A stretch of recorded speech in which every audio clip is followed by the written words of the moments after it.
মেয়েটির নাম অবন্তিকা।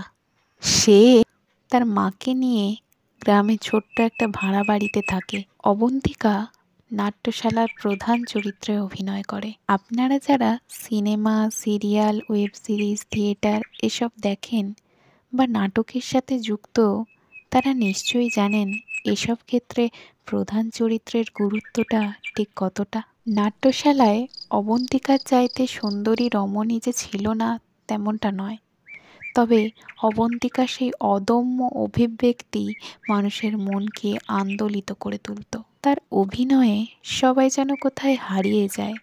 দর্শকেরা বুঝতেই পারে না যে তারা বাস্তবের মাটিতে আছে না ওই প্রেক্ষাপটে।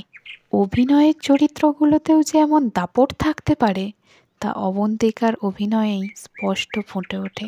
তাই তো নাট্যশালার সকলে তাকে মাথায় করে রাখে।